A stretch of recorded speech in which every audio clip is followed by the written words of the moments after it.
Hey, Bleedbigblue, Tim from the podcast. Just wanted to, do what I usually do this time of the week. It's going to be the 5-point preview. I know we're 0-5, and we have Denver coming up this week. But you know what? We're not supposed to win. All the odds are against us. But I kind of like it like that. I think we usually win when that usually happens. At least, you know what? I get a little more excited. Granted, I'm a little disappointed with this season, which I'm sure, that's probably an understatement. And I'm sure you guys are as well. But we still watch our Giants. So, you know what? What are we going to look for this week? I know what I'm looking for. Let's see if you guys match up with me. Number 1. What are the wide receivers going to do now that Odell's gone, Brandon Marshall's gone, Dwayne Harris is gone, Sterling Shepard's probably not playing this week. So we got a bunch of huge opportunities for our wide receivers. I mean, this looks sort of like the preseason is going to be playing this week. But let's see if people are going to take advantage of this opportunity. Such as guys as Roger Lewis, and I think he's played well this season. I'm kind of curious what he's going to do with all these targets that he's going to see, because who else are they going to pass to? Tavares King, you're back on the team. Yeah, let's prove the Giants wrong on why they cut you. Let's see what you can do. And the fan favorite got called up this week, guys. Travis Rudolph got called up. Now, I think the main reason he got called up is for Dwayne Harris, and I think he's going to be returning kicks for us. But I want to see if when he gets opportunities, because honestly, it's all hands on deck, and let's see what wide receivers can. Let's see what they can do this week. It's going to be a tall task, especially against the Denver secondary. Number 2, will we get creative? With our playmakers this week. Now, I say use the word playmakers loosely because we don't have that many right now.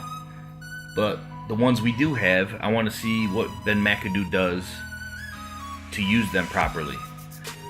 Such as Wayne Gellman, Orleans Darkwa, Shane Vereen, Rhett Ellison, Evan Ingram, whoever. Like I said in the first pot, people are going to be getting opportunities this week. I want to see if they're creative and get the ball in these guys' hands. Eli doesn't have the opportunity to focus on Odell. I want to see, who's going to step up and be that number 1, safety blanket for Eli, and who's going to, take advantage of the opportunities and get the ball. And I just want to see what this offense is going to look like when Ben McAdoo can't run a 3 wide receiver set. Number 3. Obviously, you guys have seen this week, DRC got suspended. Obviously, some stuff went down that we don't know about. No one's going to give the full details, but it sounded like there was an altercation with him and Ben McAdoo, at least an argument of some sort. Now, I know you guys are be like, oh, DRC's doing this wrong, and he is. Be professional about it. But the one thing I do like about it, he's showing frustration. That's sort of what we want, guys, right? We're losing. We're frustrated. We want to know that our players are frustrated. DRC is obviously showing me that he's frustrated. He's pissed off. He showed me he cares about winning. Especially when we've talked to other players on this team, on this podcast, and DRC is a leader in that locker room. For me to hear that DRC is getting mad about playing time, about losing, and it sounded almost like he was mad that Eli Apple got benched. I think that's good. I think Ben needs to hear that. Granted, he suspended him. And maybe he should have, because you know what, he's got to show authority. But I want to see that fire from everybody on this team. You know what? Maybe the suspension in the long run might be a good thing. A little wake-up call. Number 4, Ben McAdoo. With the DRC suspension, like I brought up, my question is, are you losing the locker room? And that's what I want to see this week during the game is, been, are the guys going to rally behind you, or are they going to lay down? Because I remember back a few years back, especially all you older Giants fans like I am, guys rallying behind Jim Fossil when he was on the hot seat. I remember guys, this team rallying around Tom Coughlin when he's been in the hot seat a few times. They rallied. Now, is this team gonna rally around Ben McAdoo? I don't know. I don't know if he has the locker room like that. It doesn't seem so, but maybe he does. We're gonna find out, in the rest of the season and how this team reacts. And number 5, guys. The 5th one is we need a win. I know some of you guys are talking about, you want the top pick. You want to just suck for Saquon Barkley, or you want another quarterback or whatever. You know what? If we get the top pick, we get the top pick. But we're only 5 games into the damn season. I don't want this team to give up like that. Honestly, we are a young team. Other than Eli Manning and Brandon Marshall, this team's pretty damn young. So, as far as this big rebuild that we need to do, there's no rebuild. This team is the same team that we thought could make the Super Bowl. Granted, we lost a lot of playmakers, especially this past week, and they have not been playing up to snuff. But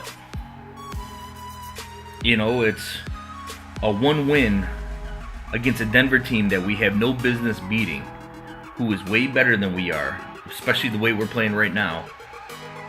I think that could really help out this team's confidence and get them to start railing around each other. You know how big a win it would be this week? That's what I want to see. I want to see a Giants win. And I wanted a win just for my own sake, because I'm sick of all these damn Giants fans that are overreacting. We're only 5 games in, guys. Someone once told me it's not a sprint, it's a marathon.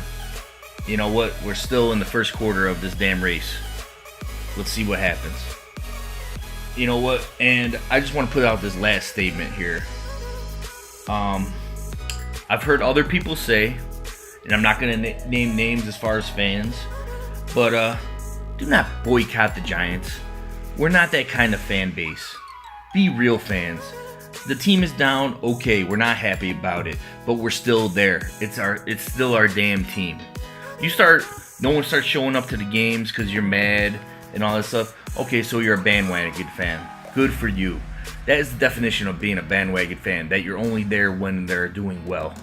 Those are the fans I can't stand. So you know what? I know I'm not a bandwagon fan. And I love my Giants.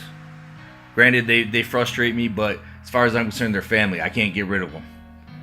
I'm always going to care. I'm just curious how you guys feel. What kind of fan are you? Because I still bleed big blue. Always.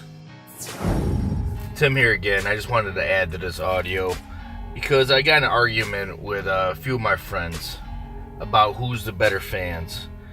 And, to let you guys know, I do have a couple of friends that are like Cowboys fans and Eagles fans. You know what? We have a little fun rivalry, but at this point, they're absolutely wrong.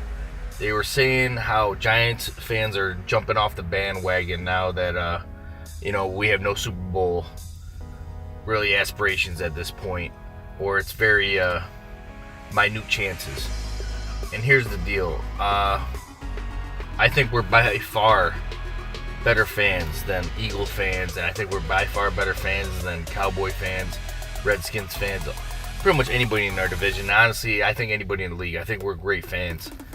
I just want to, you guys do me a favor, and, on all our social medias like the Facebook, Periscope, Twitter, YouTube, whatever you find Bleed Big Blue, you find us on the social medias, just, let us know, rate one comment and say, I still bleed Big Blue. I don't care if they're 1-5. or just say I still bleed big blue. I just want to prove to these naysayers out here that Giants fans are still the best fans in the league. Because I bleed big blue, always.